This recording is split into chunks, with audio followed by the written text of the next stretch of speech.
belum. Belum lah. Kenapa? Ya, sebentar kita mulai ya Pak. Kita bentar lagi mau live. Oke.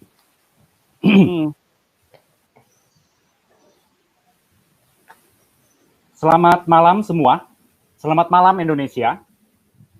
Hari ini kita akan bersama Bapak Pendeta Saifuddin Ibrahim selama kurang lebih 1 jam ke depan.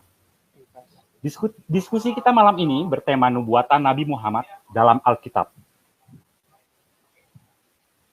Adapun rangkaian diskusi akan diawali dengan penjelasan dan pemaparan mengenai bahasan tema oleh Bapak Saifuddin Ibrahim. Kemudian akan dilanjutkan dengan sesi tanya-jawab. Nah, mengingat diskusi malam ini ditujukan untuk membantu teman-teman kita yang non-Kristen dalam mengenal dan memahami kekristenan, maka sesi tanya-jawab yang akan diprioritaskan bagi non-Kristen lebih dulu. Jadi bagi teman-teman yang Kristen, dipersilakan menyimak melalui channel YouTube ini. Dan bila waktu masih memungkinkan, maka moderator akan memberikan kesempatan untuk bergabung dan bertanya di link diskusi. Konsekuensi bagi yang melanggar aturan ini akan secara otomatis dikeluarkan dari ruang diskusi. Dan mohon dukungan dari teman-teman semua agar diskusi malam ini dapat berjalan dengan baik. Baik, kita akan langsung buka acara diskusi pada malam hari ini. Halo, Shalom Pak Saifuddin. Ya, Shalom.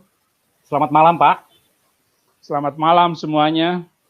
Ya, Pak, sesuai dengan tema diskusi yang berjudul Nubuatan Nabi Muhammad dalam Alkitab yang sudah ada di judul pada channel hari ini, sepintas jadi teringat nih Pak, akan ada konten dari di YouTube channel. Kalau nggak salah dari salah satu ustadz ya Pak ya, yang mungkin masih ada hubungannya nih dengan tema kita malam ini. Baik. Kalau nggak salah itu judulnya Nabi Muhammad ada di dalam Injil. Ya. Dan ada juga konten ceramah tentang salib, yang katanya ada jin kafir di dalam. Bagaimana menurut pandangan Bapak? Nah mungkin Pak Saifuddin bisa menyampaikannya. Silakan Pak. Ya.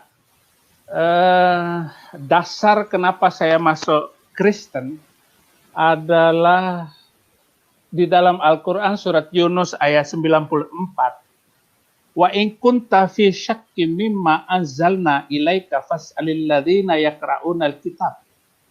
Apabila kamu hai Muhammad ragu tentang apa yang kami turunkan kepada engkau, kepada Muhammad, maka tanyakanlah kepada orang-orang ahli kitab, yaitu mereka yang membaca Alkitab, orang Yahudi dan orang Kristen.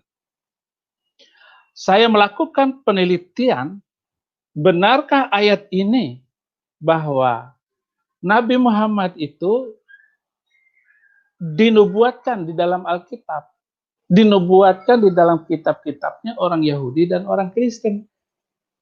Pertanyaan ini terus, bahkan mulai dari saya kuliah, saya ambil jurusan perbandingan agama, semua agama saya pelajari, Yahudi, Kristen, Islam, Hindu, Buddha. Kemudian saya tetap menjadi orang Islam yang radikal ketika selesai kuliah di Usuluddin Universitas Muhammadiyah Solo. Kemudian saya membaca di dalam Al-Quran, ya'rifunahu kama ya'rifuna abana'ahum. Orang-orang Yahudi dan orang Kristen mengenal Muhammad seperti mengenal anaknya sendiri. Artinya nama Muhammad, sifat-sifatnya sudah ada di dalam Alkitab. Kemudian di dalam surat Shaf ayat 6. Dan ingatlah ketika Isa putra Maryam berkata kepada kaumnya, wa idh qala Isa ibnu Maryam ya bani Israil, hai bani Israel, ini Rasulullah ilaikum, saya adalah utusan Allah kepada engkau. Musaddiqan lima baina yadayya, saya membenarkan apa yang ada di tangan kalian dan di tangan saya ini, yaitu Alkitab. Taurat, wa mubasysyiran birasulin ya'ti min ba'di ismuhu Ahmad, dan saya memberikan kabar gembira akan datang seorang nabi setelah saya, setelah Isa Al-Masih, namanya ismuhu Ahmad. Itulah antara lain yang membuat saya tertarik dengan kekristenan, membuka Alkitab. Maka saya juga melakukan penelitian apakah benar Muhammad itu sudah dinubuatkan di dalam Alkitab. Ustadz Abdus Somad, nanti kita bisa melihat YouTube-nya, bahwa Ulangan 18 ayat 18 itu adalah nubuat tentang Nabi Muhammad. Saya bilang bahwa tidak ada satu ayat pun nubuatan tentang Nabi Muhammad atau tentang Muhammad itu, atau Nabi setelah Isa Al-Masih itu tidak ada nubuatannya walau satu ayat pun. Karena jelas sekali di dalam Alkitab, lebih-lebih di dalam Perjanjian Baru, akan muncul setelah aku nabi-nabi palsu. Memang ada nubuatan Isa Al-Masih Yesus Kristus bahwa setelah dia ada nabi palsu. Ciri-cirinya bla bla bla. Ini. Semuanya jelas sekali. Itu hal yang pertama. Bahwa kaum termasuk saya waktu menjadi muslim itu penasaran untuk membuktikan apakah ayat-ayat Alkitab ini ada nubuatan tentang Nabi Muhammad. Kemudian setelah saya menjadi orang Kristen, ini sudah 15 tahun, saya bertungkus lumus melakukan kajian, pembahasan apakah benar ada nubuatan tentang Nabi Muhammad. Di dalam Mazmur jelas sekali bahwa Mazmur 147 ayat 19 dan 20 tidak ada firman Tuhan itu dipercayakan kepada nabi selain dari Bani Israel. Jadi tidak ada nabi dari Mesir, tidak ada nabi dari Syria, semua nabi-nabi utusan itu harus dari Bani Israel. Mazmur 147 ayat 19 dan 20, ia, Bapa Surgawi, ia memberitakan firman-Nya kepada Yakub, ketetapan-ketetapannya dan hukum-hukumnya kepada Israel. Ia, Bapa Surgawi, Tuhan Bapa, tidak melakukan kepada segala bangsa. Ia tidak berbuat demikian kepada segala bangsa dan hukum-hukumnya tidak mereka kenal. Haleluya.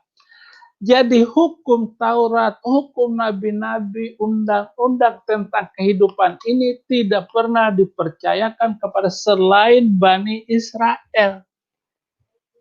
Jadi ayat ini sudah jelas sekali bahwa Mazmur 147 firman Tuhan hanya dipercayakan kepada Bani Israel. Nah, lanjut kepada itu yang pertama, bahwa bukti bahwa di dalam Alkitab tidak ada nabi dari Bani Israel, tidak ada nabi selain dari Bani Israel. Kemudian firman Tuhan itu akan datang dari satu tempat, bahwa di Yerusalem itu ada satu lubang ke langit, di mana kekuatan dan firman itu Tuhan langsung berbicara mengurapi lidah mulut bangsa Bani Israel untuk dipercayakan kepada bangsa itu firman Tuhan. Yesaya 2 ayat 2 dan 3, demikian firman Tuhan. Karena Sion itu sebagai pusat kerajaan damai, yaitu Bani Israel, yaitu Yerusalem.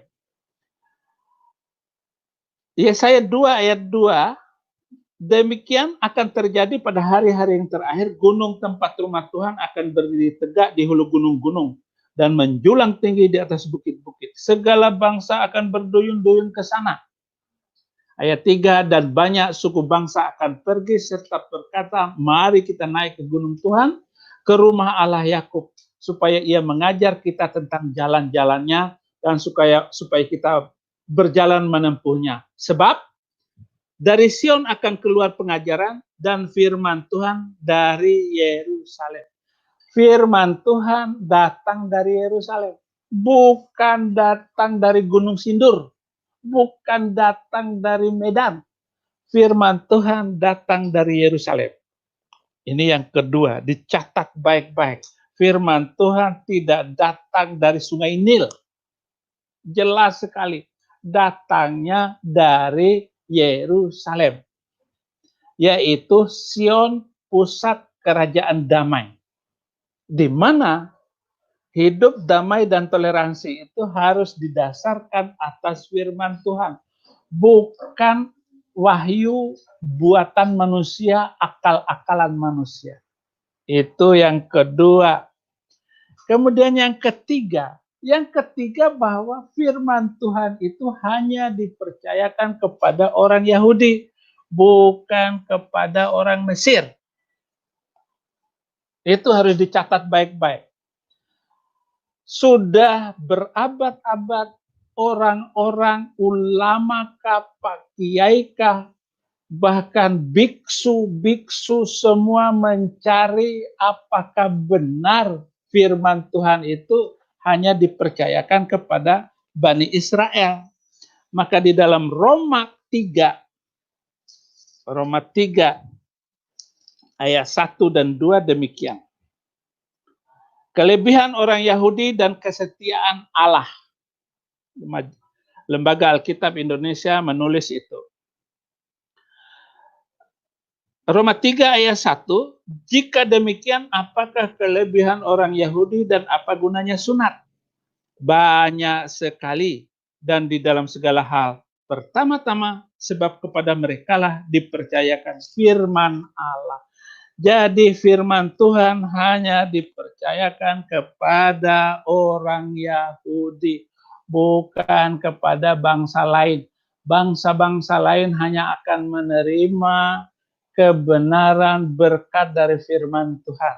Jadi bangsa-bangsa manapun harus mengikuti firman Tuhan yang datang kepada Bani Israel, Yahudi, di mana firman Tuhan hanya dipercayakan kepada bangsa Yahudi. Nah, itu sebabnya tidak ada nabi selain dari Bani Israel. Jadi saudara-saudara harus mencatat baik-baik penjelasan saya malam hari ini untuk agar supaya saudara-saudara tidak keliru dan salah, dan keselamatan itu hanya dari bangsa Yahudi. Yohanes 4 misalnya, Yohanes 4 ayat 22. Keselamatan hanya datang dari bangsa Yahudi. Demikian. Kamu menyembah apa yang tidak kamu kenal. Kami menyembah apa yang kami kenal. Sebab keselamatan datang dari bangsa Yahudi. Secara duniawi, Yahudi ini memberikan banyak sumbangsi kepada dunia. Yang membuat laptop orang Yahudi. Yang bikin lampu ini Thomas Edison, turunan Yahudi. Yang membuat Microsoft, orang Yahudi. Yang bikin HP juga orang Yahudi. Yang bikin dinamit, orang Yahudi. Turunan Yahudi semua. Seluruh kemajuan zaman ini, suka tidak suka, orang Yahudi lah yang membuatnya. Ini dari segi dunia. Apalagi dengan firman Tuhan, bahwa keselamatan itu datang dari Yahudi. Nah, itu yang keempat. Yang kelima, bahwa Wahyu 22 ayat 18, demikian firman Tuhan. agar kita semua ini tidak salah paham tentang Yahudi ini. Wahyu penutup ayat 18 sampai ayat 21, tetapi saya baca hanya ayat 18. Di Wahyu 21, 22 ayat 18, aku bersaksi kepada setiap orang yang mendengar perkataan-perkataan nubuat dari kitab ini. Jika seorang menambahkan sesuatu kepada perkataan-perkataan ini, maka Allah akan menambahkan kepadanya malapetaka yang tertulis di dalam kitab ini. Jadi setelah firman Tuhan ini tidak ada lagi firman Tuhan yang lain dan tidak pernah dipercayakan kepada bangsa manapun. Kalau ada orang yang menambah isi Alkitab, yang menambah nubuat, yang menambah ada wahyu setelah Alkitab, maka akan ditimpakan kepadanya malapetaka seperti yang tertulis di dalam kitab ini. Pak Pendeta, kenapa Arab hancur? Ya karena masih memakai dan mempercayai ada firman Tuhan di luar Alkitab. Maka bangsa itu akan kena malapetaka yang tidak pernah berhenti sampai Yesus datang untuk kedua kali. Inilah kebenaran yang saya pahami dengan baik dari seluruh Alkitab. Terutama tema malam hari ini, tidak ada nubuatan di dalam Alkitab tentang nabi manapun selain setelah Yesus hanya ada nabi palsu. Jadi ini harus dijadikan renungan oleh semua saudara dimanapun saudara berada.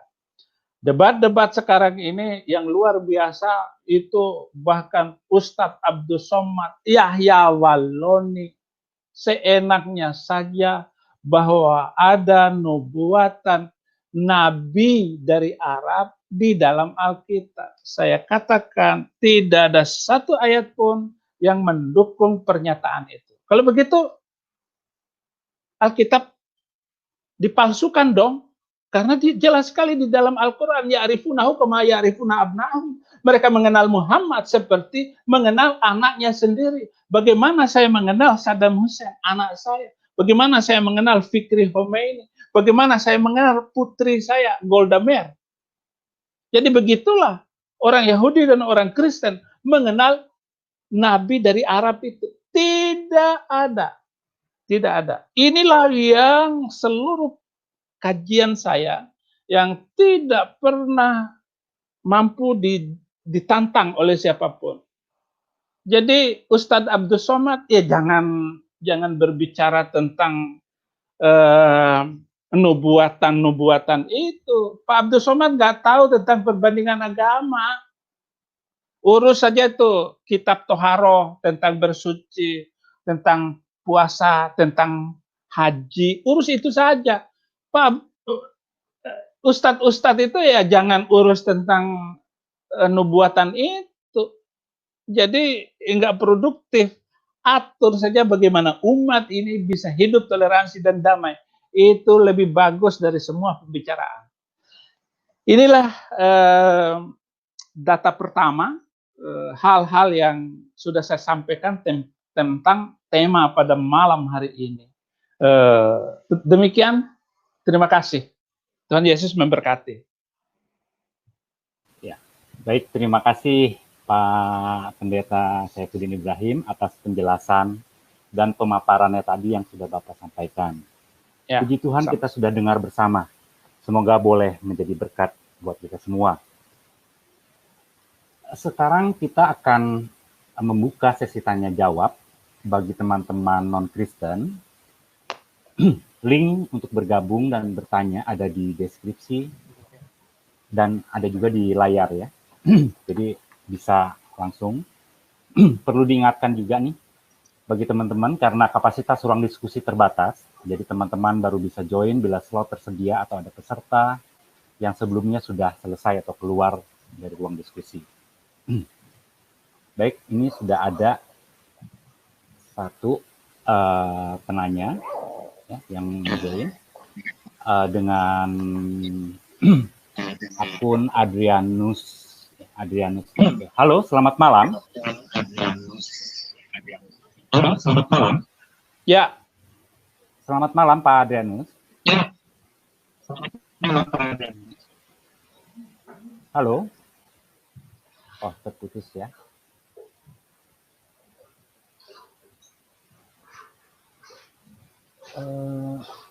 Ada pertanyaan begini Pak Saiful, melalui chat dari Pak Adrianus. Mungkin koneksinya agak kurang baik. Ustadz itu sok tahu tentang kekristenan Pak Pendeta. Apa benar Muhammad itu nabi palsu Pak Pendeta? Begitu Pak pertanyaannya. kalau menyaksikan penjelasan saya tadi, ya saudara sudah tahu semua. Dia asli atau palsu. Karena nabi itu harus dari Bani Israel. Oleh karena itu, ada 5 syarat kenabian. Yang pertama, seorang nabi dinubuatkan oleh nabi sebelumnya. Apakah ada nubuatan itu oleh nabi sebelumnya? Karena seluruh nabi-nabi yang diutus oleh Tuhan di dalam Alkitab itu selalu didahului nubuatan-nubuatan bahwa sebentar lagi akan muncul nabi itu. Misalnya Yesus Kristus pun dinubuatkan, dialo-alokan jauh sebelum kedatangan Yesus Kristus. Bahkan Yesaya 700 tahun sebelum kedatangan Yesus Kristus itu sudah dinubuatkan. Jadi Yesus sebagai nabi. Tetapi juga Yesus adalah Mesias. Yesus juga utusan. Beda jauh dengan utusan biasa. Bahwa Yesus itu sudah dinubuatkan. Nah, yang kedua, seorang nabi atau utusan itu harus punya mukjizat. Apakah mukjizat itu? Mukjizat adalah tanda-tanda heran yang menyertai seorang nabi. Contoh, Yesus, orang buta melihat, orang tuli mendengar, orang mati hidup kembali. Bukan mematikan orang hidup.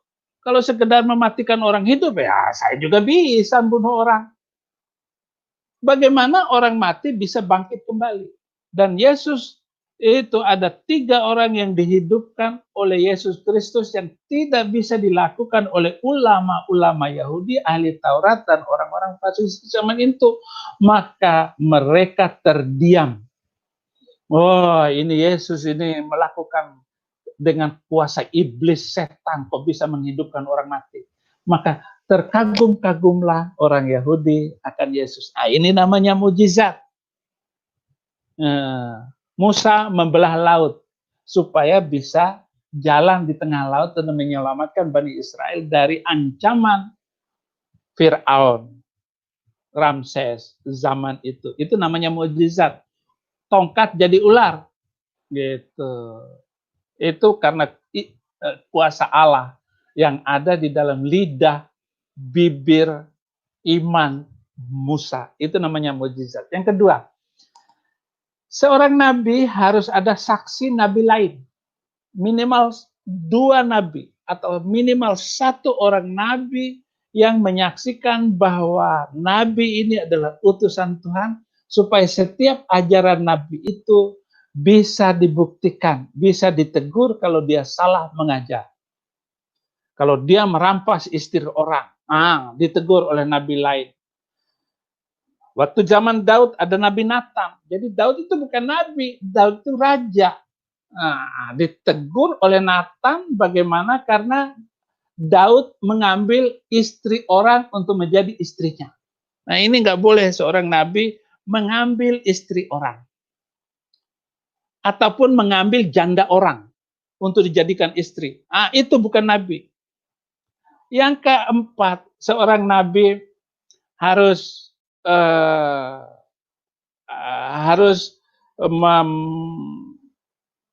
dari Bani Israel. Jadi nabi itu harus dari Bani Israel. Kemudian seorang nabi juga dia harus mempunyai murid, mempunyai orang yang mengikuti dia dengan baik. Maka kalau ada nabi yang sampai membunuh pengikutnya, itu juga bukan nabi. Yesus tidak pernah membawa pedang, jangankan pedang, pisau dapur aja nggak pernah dibawa oleh Yesus untuk nakut-nakutin orang, karena kerajaan kebenaran itu bukan dari pedang, bukan dari menakut-nakuti orang. Kalau saya kemudian khutbah, orang mau masuk Kristen, mau tidak, itu bukan urusan. Tetapi saya bagaimana membicarakan kebenaran, membicarakan pengajaran para nabi, dan menyampaikan firman Tuhan. Nah, itu syarat-syarat nabi. Terima kasih. Ya, baik. Terima kasih penjelasannya Pak Saifuddin. Baik, kita akan lanjut dengan Ibu ya, dengan yang ya, halo, selamat malam. Ya, shalom. Selamat malam, Shalom. Pak Ya. Saifuddin. Ya. Ya, Pak, saya dengan Ibu Ida. Saya mau tanya, kan sekarang ini banyak sekali kita lihat di medsos ya, untuk Habib ataupun Ustadz ya, yang mereka itu mengatakan bahwa Nabi terakhir itu si Muhammad, ya kan? Nah, kemudian banyak lagi lah mengenai juga tuh rekayasa dari Paulus. Nah, pertanyaan saya, kan sudah jelas sering dijelaskan kayak Bapak juga maupun Pak Bambang juga ya, Bambang Nursena, menjelaskan bahwa itu bukan Muhammad. Tetapi kenapa ya Pak, kok orang Islam tuh nggak terbuka gitu loh, pikirannya. Nah, pertama. Kedua, dan orang Muslim sendiri tahu bahwa Muhammad itu nggak tahu lah berapa istrinya ya. Istrinya banyak Pak itu dah. Bahkan yang saya dengar juga ada Aisyah yang bocah kecil. Ya, kayak gitulah. Bahkan yang lagi juga meninggalnya pun diracun sama oleh salah satu istrinya. Dan matinya pun minta didoakan umat Islam. Kalau nggak salah, umat Islam itu kalau sholat 5 waktu itu mendoakan Muhammad supaya masuk surga dan keluarganya. Tetapi Pak, kenapa ya orang Islam itu kok cinta banget ya sama Muhammad ya? Padahal kita tahu kayak begitu karakternya, kayak istrinya pun tertuang. Walaupun dengan alasan karena itu perintah dari Tuhan. Gitu ya Pak ya? Itu gimana sih Pak? Kenapa kok bisa gitu ya Pak? Terima kasih Pak.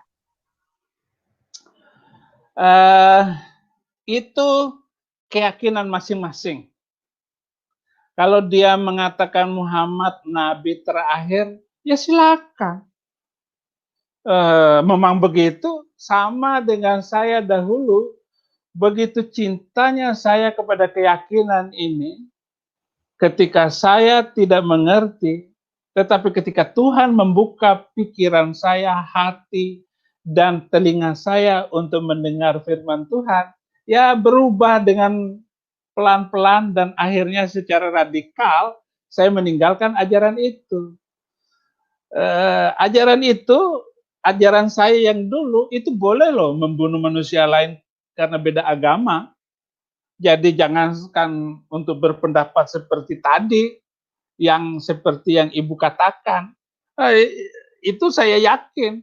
Saya juga membaca buku dan sejarah Nabi Muhammad itu, istrinya 11, itu jelas sekali. Sedangkan di dalam Al-Quran istri hanya boleh 4.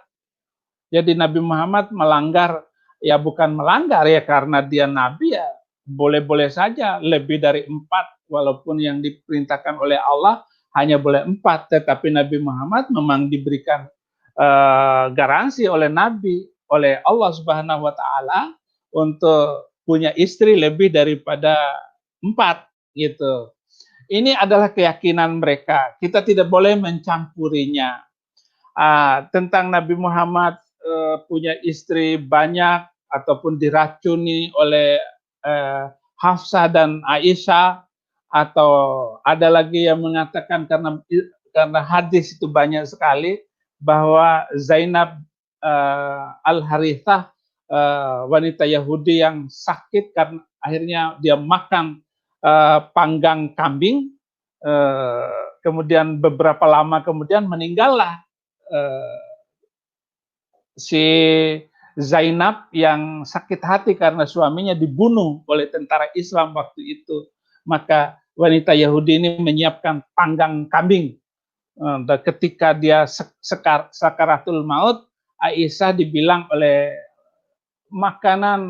karena makanan daging kambing yang kumakan di Haibar itu membuat urat nadiku putus. Nah, begitu kata Nabi Muhammad kepada Aisyah waktu itu. Di samping ada keterangan lain, kata orang Sunni bahwa orang Syiah yang membunuh, kata orang Syiah orang Sunni yang membunuh Nabi Muhammad, dan seterusnya. Ini adalah keyakinan saudara kita. Bagaimanapun kita harus menghormati di bagian ini. Kita tidak ikut campur gitu. Tetapi kalau untuk membedakan, berbicara tentang perbedaan, kita tidak harus membicarakan bahwa Kristen ini begini, Alkitab ngomong begini, Al-Quran ngomong begini, Tripitaka berbicara ini, dan Kitab Weda berbicara ini. Itu boleh membicarakannya karena ada fakultas perbandingan agama. Kita juga semua belajar. Oke, terima kasih. Ya, baik, terima kasih Ibu. Oke, kita lanjut ke penanya berikutnya dengan akun Sangle. Halo malam Pak Sangle. Halo malam. Malam. Iya. Halo malam, Bapak non Kristen Pak? Saya Kristen. Oh, oke. Berarti nanti tunggu next-nya ya Pak ya. Nanti kita lanjut untuk pertanyaan berikutnya dulu. Oke, terima kasih. Halo. Ya. Dengan Pak Sano. Akun Sano. Halo, Pak Sano, apakah Anda non-Muslim? Non-Kristen? Saya Kristen, tapi keluarga besar saya Muslim. Oh begitu. Oke, nanti kita lanjut setelah ini ya Pak ya. Kita berikan kesempatan untuk yang non-Kristen dulu. Terima kasih Pak. Oke, penanya berikutnya dengan akun Mbelo. Selamat malam. Malam Pak, tapi tolong dilanjut dengan yang non-Kristen dulu aja deh. Oke, baik. Kristen. Terima kasih. Iya, baik. Terima kasih. Oh begitu. Oke, nanti kita lanjut. Selamat malam, Jeffrey ya, akun Jeffrey. Oke, nggak ada. Terputus. Dengan Ridwan Cahyadi. Oke, udah. Halo. Oke, udah belum ada ya. Kita lanjut dulu ke Pak Sangle ya. Halo. Terima kasih Pak untuk kesempatan yang diberikan. Ada dua pertanyaan saya. Yang pertama, saya mau menanyakan, menurut Bapak Pendeta, kenapa banyak pendeta-pendeta yang kemudian menjadi mualaf? Begitu menjadi mualaf, mereka ketika berbicara tentang firman Tuhan, Alkitab, mereka tidak menyebut namanya Alkitab, tapi mereka menyenanginya menyebut dengan Bible.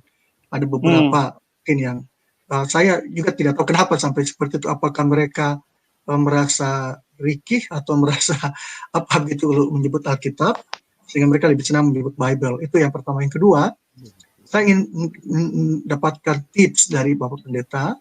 Kalau kami mau menginjili teman-teman yang mualaf, itu pendekatan seperti apa yang baik sehingga mereka bisa kemudian dicerahkan kembali untuk kembali percaya kepada Tuhan Yesus. Terima kasih, Bapak Pendeta. Saya pernah khutbah bahwa orang Kristen masuk Islam itu akan terkutuk oleh Allah di dalam Al-Quran, surat Al-Ma'idah, surat kelima, ayat 47. Jelas sekali bahwa orang Kristen yang masuk Islam itu terkutuk. Maka setiap orang Kristen yang masuk Islam pasti hidupnya nggak bagus. Di dalam bunyinya, wal yahkum ahlal injil bima anzalallahu fi wa man lam yahkum bima anzalallah fa ulaika humul fasikun. Hendaklah pengikut Injil memutuskan perkara berdasarkan Injil. Barang siapa yang tidak memutuskan perkara berdasarkan apa yang diturunkan oleh Allah, maka mereka adalah orang-orang fasik. Jadi orang Kristen yang tidak, artinya orang Kristen yang keluar dari agamanya menurut Al-Quran ini, maka dia orang fasik. Maka setiap orang Kristen, ini saya sudah perhatikan loh, setiap orang Kristen yang masuk Islam pasti hidupnya blangsatan. Anaknya mati, istrinya sakit, miring, ekonominya morat-marit, dan banyak dari orang-orang yang meninggalkan Yesus Kristus masuk kepada keyakinan yang lain, itu jadi penipu, rata-rata penipu, pembohong. Bahkan dia ingin terkenal, ngaku-ngaku S3. Ngaku S3, padahal sekolah nggak jelas. Lebih baik saya ngaku-ngaku nggak pernah sekolah, tapi Tuhan memberikan saya pengetahuan yang luar biasa karena saya sekolah di bawah kaki Kristus. Itu lebih tinggi gelar saya. Sekolahnya di mana? Ya, saya sekolah murid Yesus. Maka murid Yesus lebih mahal nilainya daripada apapun gelar yang diberikan oleh dunia, oleh sekolah di dunia ini. Itu yang pertama, bahwa orang Kristen yang masuk Islam pasti kena malapetaka. Yang kedua, apa ancaman Tuhan? Ini yang penting. Ancaman Tuhan kepada orang yang pindah agama, orang Kristen. Yohanes 1, 2 Yohanes 1 ayat 9 demikian. Setiap orang yang tidak tinggal dalam ajaran Kristus, tetapi yang melangkah keluar dari situ, tidak memiliki Allah. Jadi orang Kristen yang keluar dari ajaran Kristen, keluar dari ajaran Yesus, dia tidak memiliki Allah, tidak memiliki sesembahan, tidak memiliki Tuhan. Tetapi tidak memiliki Allah. Barang siapa yang tinggal di dalam ajaran itu, ia memiliki bapa maupun anak. Ia memiliki bapa. Bagaimana anak yang kehilangan bapa pasti bandel. Anak yatim biasanya ditaruh di rumah panti asuhan. Pasti anak itu kalau laki-laki bandelnya minta ampun. Demikian juga orang yang meninggalkan ajaran Yesus, maka dia tidak punya bapa. Seperti para mu'alaf itu, kacau hidupnya. Seluruh mu'alaf pasti kacau. Entah laki, entah perempuan, pasti akan ditimpa oleh kesusahan walaupun banyak duit sekalipun. Itulah sebabnya bagi orang yang murtad yang meninggalkan Yesus pasti akan kesulitan. Nah, itu sebabnya saudara-saudara, kalau Anda meninggalkan Yesus akan mengalami penderitaan demi penderitaan. Tetapi orang yang menerima Yesus Kristus itu seperti menemukan harta karun. Saya menjual seluruh harta kehidupan saya ini, rumah, tanah, saya jual semua. Saya mau membeli harta karun yang tersembunyi itu. Begitu perumpamaan Yesus akan kebenaran ini. Nah, bagaimana dengan orang-orang Kristen yang masuk Islam, kemudian khutbahnya menjelek-jelekan? Biarin, itu urusan Tuhan. Pembalasan itu urusan Yesus Kristus. Tuhan yang membalas semuanya. Lu mau ngomong Alkitab ini palsu kah, apakah? Kita nggak usah dengar, nggak usah dibalas. Sekarang saya tanya kepada adik saya tanya kepada Saddam Hussein, anak saya. Dam, mana yang lebih baik kelakuan orang Islam dengan orang Kristen?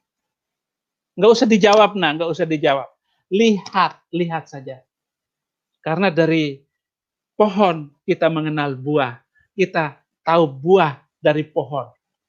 Itu saling kait-mengkait antara Alkitab dengan orang Kristen.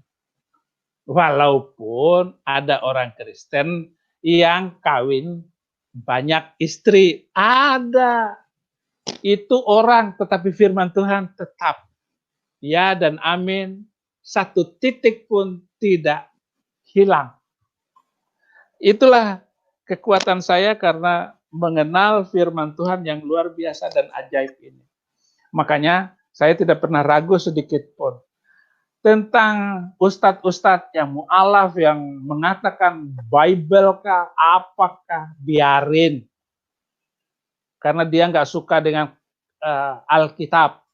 Kata Alkitab ini sudah melekat karena terjemahan Alkitab dari waktu ke waktu itu harus disesuaikan dengan kemajuan bahasa Indonesia.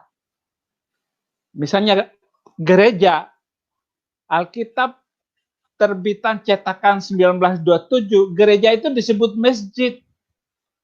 Pendeta-pendeta disebut hatib-hatib. Pengkhotbah itu hatib-hatib. Nah, itu kan terjemahan. Tetapi kebenaran firman Tuhan tidak pernah tergerus oleh panasnya matahari ataupun dinginnya cuaca.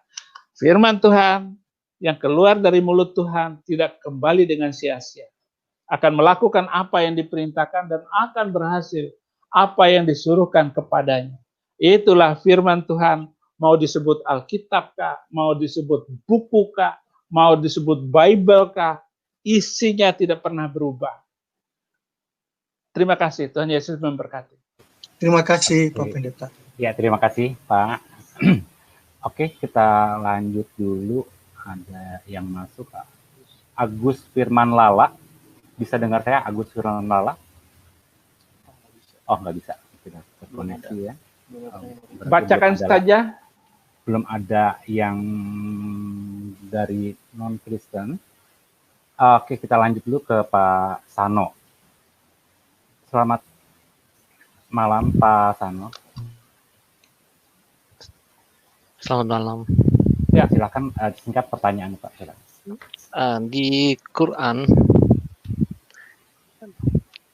Quran 19 ayat 71-72, di situ dikatakan semua Muslim pasti masuk neraka.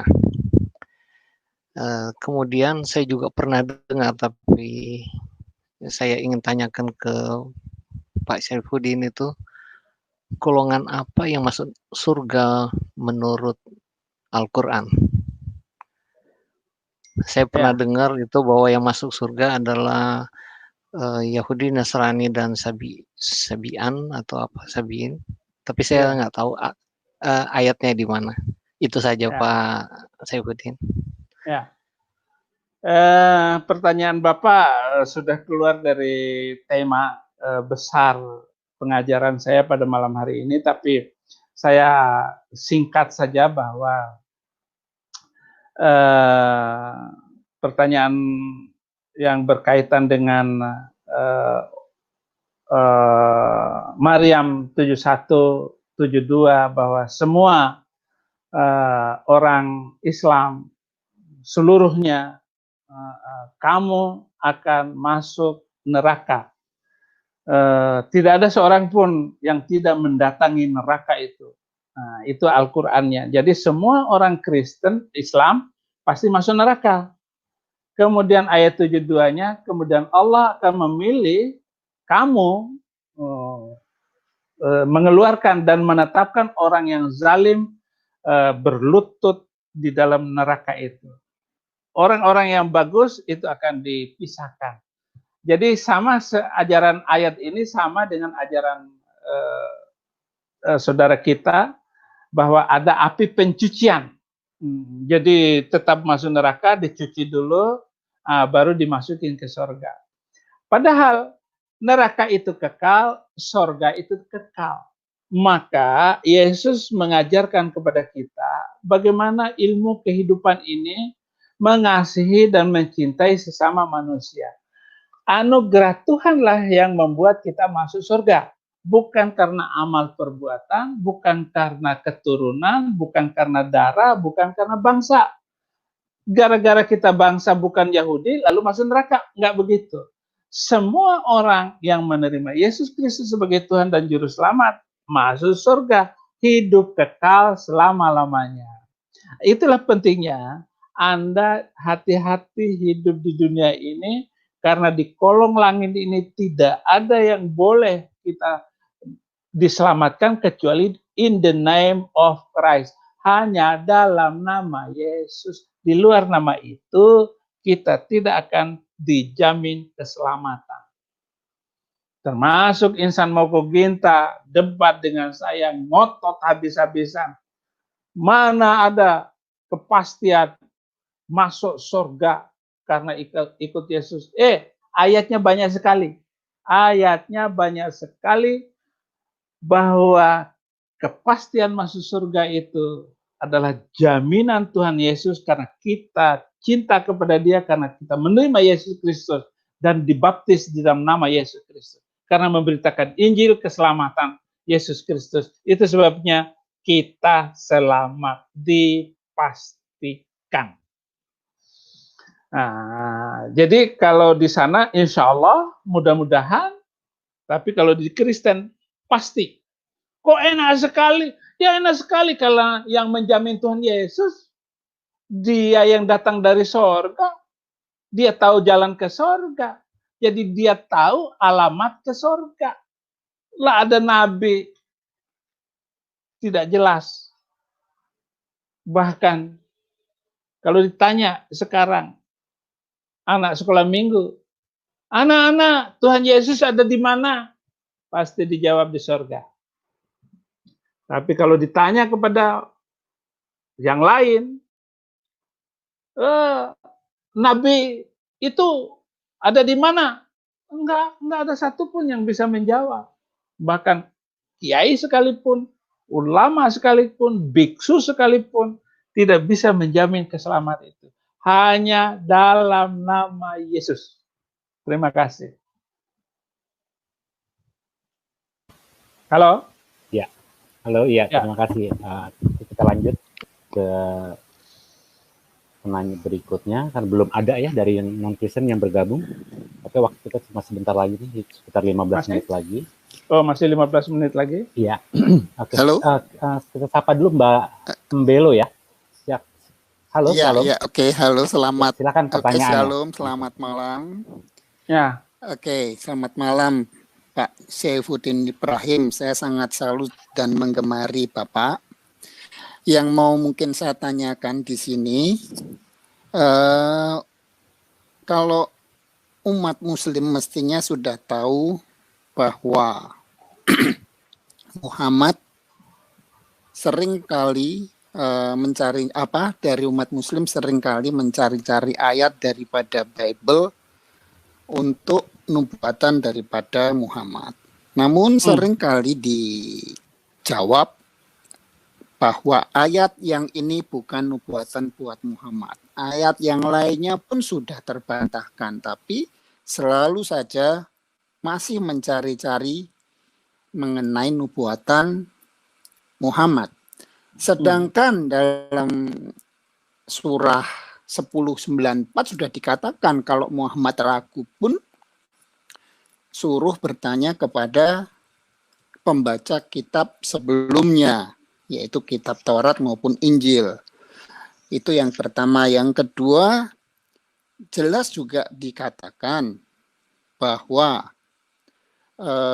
dalam surah 69:44-47, ya, apabila Muhammad menyampaikan sesuatu yang tidak berdasarkan atas wahyu Allah, maka akan seperti terpotong urat nadinya.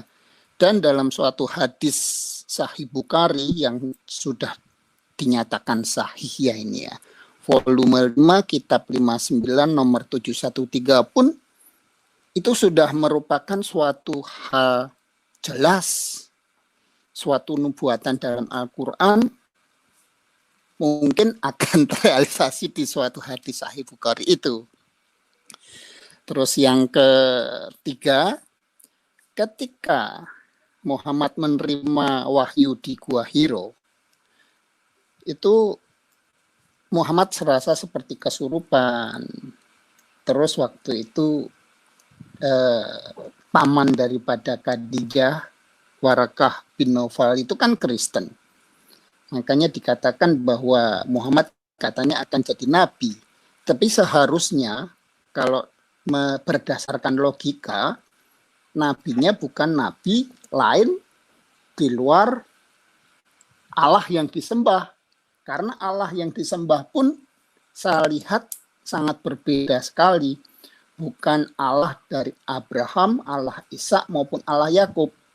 Karena Allah Abraham, Allah Ishak, Allah Yakub itu tidak akan melakukan seperti yang di surah 14 ayat 4, surah 7 ayat 171, surah 7 ayat 178, maupun dalam surah 8 ayat 30 dan surah 3 ayat 54.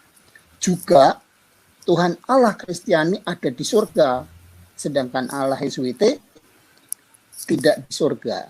Nah, itu menurut pendapat Pak Saifuddin Ibrahim bagaimana? Terima kasih. Baik. Bagaimana untuk menjelaskan bahwa apa yang ditunjukkan oleh pertanyaan Bapak tadi, kita sebagai orang Kristen tetap menghormati apapun keyakinan mereka. Keyakinan tidak bisa dipaksakan, agama tidak bisa dijejalkan ke dalam mulut seseorang. Tetapi kalau Tuhan sudah membukakan matanya, membukakan telinganya, nah nanti akan datang suatu bangsa yang mengganti bangsa itu menjadi orang yang lembut hatinya, menjadi luar biasa. Christian Prince membongkar semuanya tentang apa yang ajaran itu. Walaupun demikian, saya sudah menulis banyak buku berkaitan dengan penelitian saya, Al-Quran ayatnya ini, Alkitab ayatnya ini. Tentang nubuat-nubuat itu pun, itu sudah dibicarakan oleh Christian Prince. Dan beberapa kali Christian Prince menyebut nama Saifuddin Ibrahim di dalam YouTube-nya, karena saya masuk penjara, membela firman Tuhan, membela Injil. Jadi, apapun keadaannya, saya merdeka karena membaca firman Tuhan. Walaupun demikian mereka sudah membuat misalnya Yesaya 29 ayat 12. Di situ dikatakan, dan apabila kitab itu diberikan kepada seorang yang tidak dapat membaca dengan mengatakan, baiklah baca ini, maka ia akan menjawab, aku tidak dapat membaca. Nah, ayat ini adalah ayat Yesaya 29 ayat 12, itu juga diklaim oleh saudara muslim sebagai nubuatan tentang Nabi Muhammad yang tidak bisa baca dan tulis. Jelas sekali bahwa Yesaya tidak pernah menubuatkan sesiapapun. Seluruh nubuatan Yesaya itu berkaitan dengan Mesias yang akan datang. Misalnya Yesaya 5 itu dijelaskan bagaimana Mesias itu, bagaimana kelahirannya dari seorang dara, yaitu dari seorang perawan, kemudian dia disebut penasehat ajaib dan semuanya itu jelas sekali. Tetapi lalu lompatlah saudara-saudara seperti Yahya Waloni mengatakan bahwa ayat ini adalah ayat untuk Nabi Muhammad. Saya bilang baca lanjutan ayatnya, bahwa ayat itu bukan nubuatan tentang Nabi Muhammad. Karena di ayat 13-nya, dan Tuhan telah berfirman, oleh karena bangsa ini datang mendekat dengan mulutnya dan memuliakan aku dengan bibirnya, padahal hatinya menjauh daripadaku. Dan ibadah mereka kepadaku hanyalah perintah manusia yang dihafalkan. Jadi ibadah hafalan doang. Dari sudah berabad-abad bacaannya itu saja. Lalu diributkan bacaannya itu saja. Lalu karena bacaan yang berbeda-beda, itu musuhan antara golongan satu, golongan yang lain.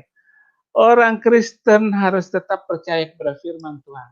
Jadi ayat 12 bukan menubuatkan nabi yang buta huruf, tetapi ayat yang 13 itu penegasan bangsa yang memuliakan Tuhan dengan bibirnya, teriak-teriak nama Tuhan, tetapi kelakuannya di luar nama Tuhan.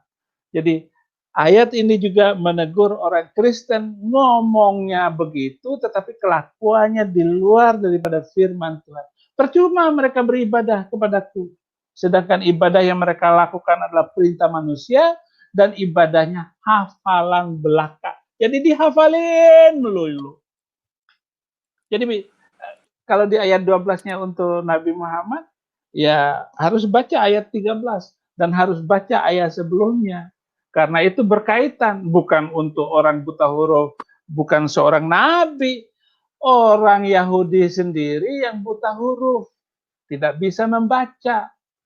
Jangankan zaman itu, zaman sekarang aja yang buta huruf masih ada, gitu. Ya, jadi begitu. Demikian, Tuhan berkati. Ya, baik. Terima kasih. Ya. Ya. Kita lanjut ke penanya berikutnya. Akun anti Abdul. Halo, selamat malam. Ya. Akun anti Abdul.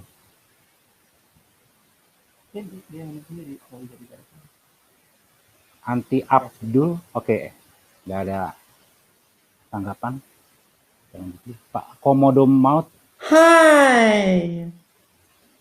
Oh, Iya. It's Joe Castillo. I only have 659 subscribers. I need more subscribers so I can get my channel growing. So let's get to know each other. Ya.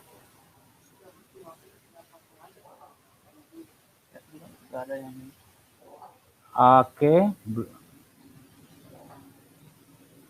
ya.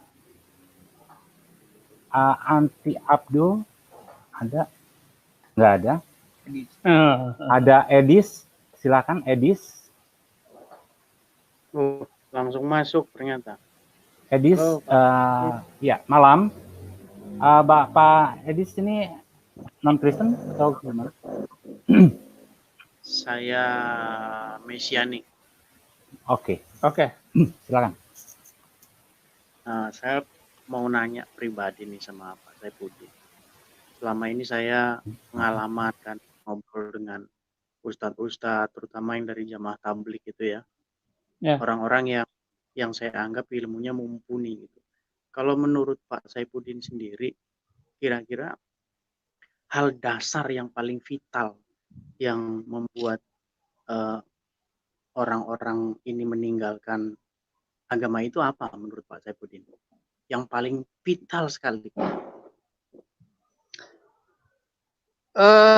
Kalau maksudnya meninggalkan Islam begitu ya, yang paling mendasar itu adalah ajaran yang luar biasa, terutama sikap kekristenan yang luar biasa, di mana orang-orang Kristen itu toleransi dan damai, saling mengasihi dan membantu orang-orang yang kekurangan. Itulah salah satu yang membuat banyak orang Islam masuk Kristen, itu karena melihat teladan orang-orang Kristen, pendeta-pendeta yang mengasihi mereka. Akhirnya mereka terketuk hatinya untuk menjadi pengikut Yesus Kristus gitu. Seperti saya tahun 83 saya datang ke Jakarta, kemudian pertama kali saya turun di Pulau Gadung, kemudian saya duduk di sebelah orang ini kenalan dengan saya, ternyata orang Kristen. Begitu saya tahu dia orang Kristen, saya sudah nggak mau ngomong, nggak mau bercerita lagi dengan dia karena dia orang Kristen. Jadi dia duduk di sebelah kanan saya. Rupanya orang ini masih nanya saya di dalam perjalanan, Mas mau kemana? Ya karena dia orang Kristen, saya nggak mau nanya, nggak mau jawab. Saya kasih secari kertas kepada dia. Ini sudah pernah ke sana belum? Belum. Kemudian dia langsung menawarkan jasa, boleh nggak saya antar? Akhirnya saya bilang boleh, karena saya nggak suka dengan dia. Tetapi orang Kristen ini tetap mengantar saya sampai ke rumah bibi saya di Pancoran itu. Sampai saya masuk ke rumah, sampai duduk, dan saya mau memberikan, karena senang hati saya, memberikan uang kepada dia, bayar ganti ongkos. Dia menolak dengan halus. Terima kasih. Sampai selesai di gang itu, dia sudah hilang daripada saya. Dan sangat berkesan dalam hati saya karena ada laki-laki mengantarkan saya. Kalau saya perempuan diantar laki-laki, saya nggak perlu penasaran. Karena ada maunya. Tetapi saya ini laki-laki diantar oleh orang yang mungkin umurnya di atas saya. Yang saya tahu dia orang Kristen. Sampai sekarang saya belum pernah ketemu dengan orang itu. Pasti dia adalah penginjil yang luar biasa. Akhirnya saya masuk Kristen karena melihat kelakuan itu. Itu kan faktor eksternal, Pak ya. Itu kan faktor eksternal. Sekarang begini, saya kenal Pak Saifuddin orangnya mantan Muslim yang bukan sembarangan ya. Memang ngerti betul ajaran Islam secara mendalam. Ya. Bukan istilahnya bukan Islam abal-abal lah. Kalau menurut kalau pengalaman pribadi Pak Saifuddin sendiri, hal vital paling dasar yang membuat Pak Saifuddin harus masuk Kristen itu apa? Sebagai Pak Saifuddin, yang paling mendasar adalah ajaran yang berbeda antara langit dan bumi di dalam Al-Quran itu. Jadi ini iman boleh membunuh manusia lain karena beda agama. Masa Tuhan yang penuh kasih dan penuh cinta itu harus membunuh manusia lain karena beda agama? Betul ya. Akhirnya goncanglah seluruh bangunan cinta saya kepada keyakinan itu. Apalagi di dalam surat ke-9 ayat 29, perangilah orang-orang yang tidak beriman kepada Allah dan Rasul. Mereka tidak beragama, mereka tidak mengharamkan apa yang diharamkan oleh Allah. Inilah yang membuat saya menjadi dilematis sekali keimanan saya kepada satu hal. Maka tahun 2006, mulai dari 98, kerusuhan Mei 98, saya sudah nggak suka lagi dengan Islam. Kemudian bom Bali, saya sudah nggak suka lagi dengan Islam. Bahkan saya sudah nggak. Artinya itu secara iman saya. Internalnya saya. Jadi saya kacau sendiri karena peristiwa-peristiwa itu.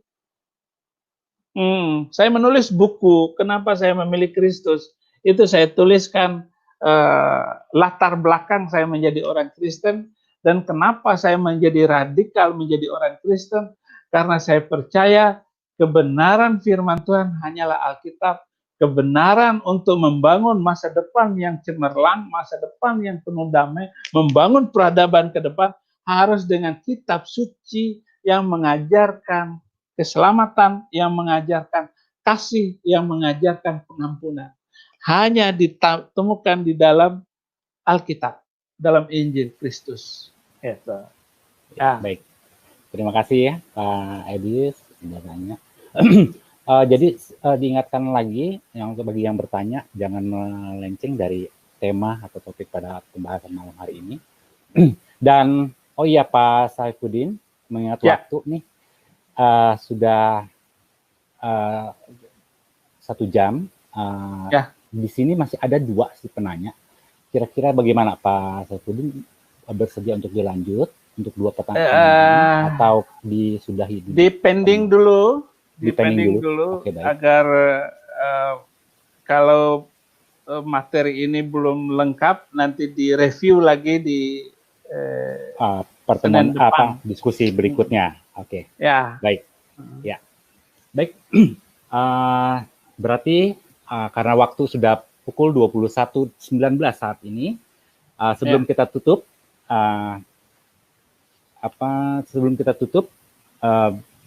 silakan Pak Saifuddin mungkin akan menyampaikan pesan penutup dari diskusi malam ini. Silakan Pak. Saudara-saudara, tema yang saya ambil ini supaya menetralisir perdebatan-perdebatan dalam medsos tentang adakah nubuatan di dalam Alkitab tentang Nabi Muhammad.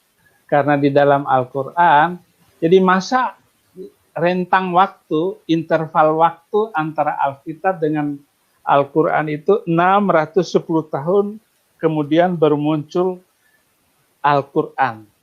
Jadi sudah ada Alkitab jauh sebelumnya, baru muncul Al-Quran.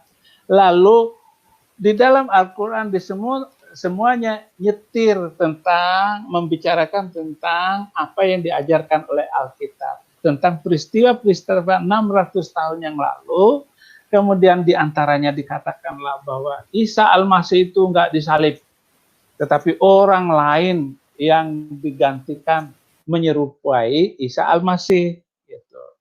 Nah, hal-hal ini lalu timbullah keributan di dalam debat medsos. Alkitab itu sudah palsu. Gitu. Oke, kalau Alkitab itu sudah palsu, di mana kepalsuannya? Atau gini, tunjukkan saya mana aslinya.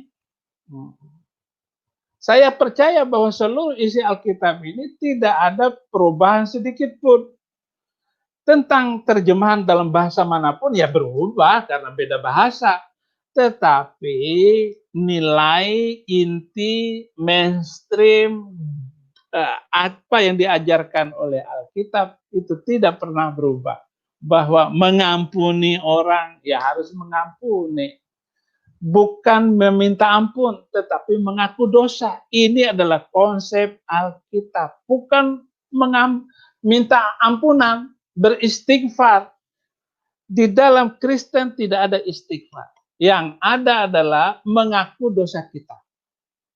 Lalu, Bapa kami yang di surga, dikuduskanlah namamu, datanglah kerajaanmu, jadilah kehendakmu di bumi, seperti di surga. Jadi tidak ada meminta ampun. Yang ada adalah kita mengaku dosa kepada Bapa, kepada Tuhan, nah baru Tuhan mengampuni. Gitu. Ini adalah konsep-konsep yang luar biasa, yang saya lihat tidak ada perubahan. Jadi kalau nama Nabi Muhammad di dalam Alkitab tidak ada, itu bukan berarti Alkitabnya palsu. Karena memang tidak ada nubuatan tentang nabi-nabi setelah Isa Al-Masih, atau tidak ada nubuatan nabi di luar daripada Bani Israel. Saya kira pembahasan malam hari ini akan menolong saudara-saudara mengenal firman yang benar, berada di dalam yang benar, dan di dalam kebenaran yang benar. Terima kasih. Selamat malam semuanya. Tuhan Yesus memberkati. Baik. Terima kasih Pak Saifuddin. Sama-sama. Tuhan senantiasa memberkati pelayanan Bapak dan keluarga, diberi kesehatan semua. Baik teman-teman semua, diskusi malam ini akan kita akhiri sampai di sini. Semoga dapat bermanfaat dan menjadi berkat bagi kita semua. Dan buku-buku karya Pendeta Saifuddin Ibrahim juga dapat dibeli di link yang sudah tertera di deskripsi. Kemudian, baik atas nama Saifuddin Ibrahim dan Rohani Kristen mengucapkan terima kasih pada teman-teman semua. Sampai bertemu minggu depan. Shalom. Tuhan Yesus memberkati.